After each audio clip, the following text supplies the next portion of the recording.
In some areas of life, bigger is better. But when it comes to microchips, smallness is boss. In May, a team of engineers at Columbia announced a new implantable medical microchip, so tiny it can be injected into a human body with a syringe. It's about the size of a single grain of salt. Chips like this one could eventually be used to monitor, diagnose, or treat medical problems. But there's a twist. The Columbia team's work also collided with the world of online conspiracy theories, much to their dismay. Before we tackle the misinfo, though, here's the real truth about injectable microchips.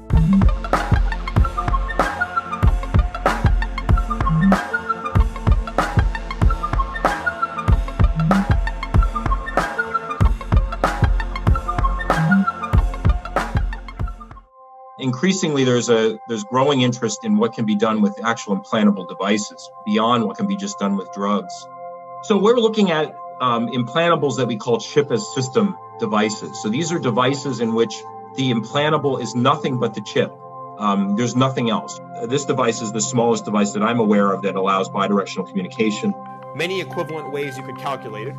Ken Shepard, a professor of electrical and biomedical engineering at Columbia, oversaw the team that developed the new chip. You've probably heard of surgically implantable medical devices, like pacemakers. The goal of projects like this microchip is to make medical devices that can be inserted and removed with less invasive measures. You can see the chip here being tested inside, yes, that's a raw chicken breast.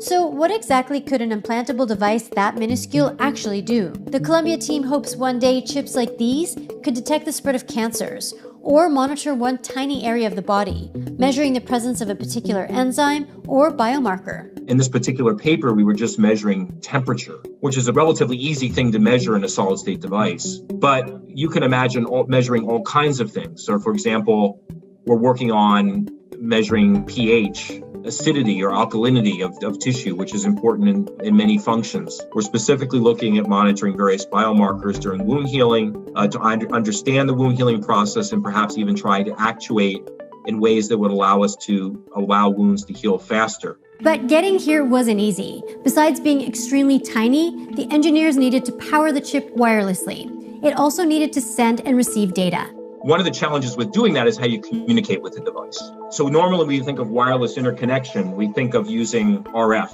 right? That's the way our cell phone works. It's pervasive. Electromagnetics are pervasive in the way we interact wirelessly with devices today. The wavelengths typically for the kinds of frequencies that our cell phones use are on the order of centimeters in size. Devices we're trying to make are just fractions of a millimeter. 300 microns or about 0.3 of a millimeter. So it becomes impractical to communicate with them using electromagnetics. The answer to the communication challenge turned out to be ultrasound. Yes, the same technology used to take candid shots of your future bundle of joy. Ultrasound's much shorter wavelengths made communication with a tiny device possible. Ultrasound is also how the chip is powered. An imager sends a request for information into the body.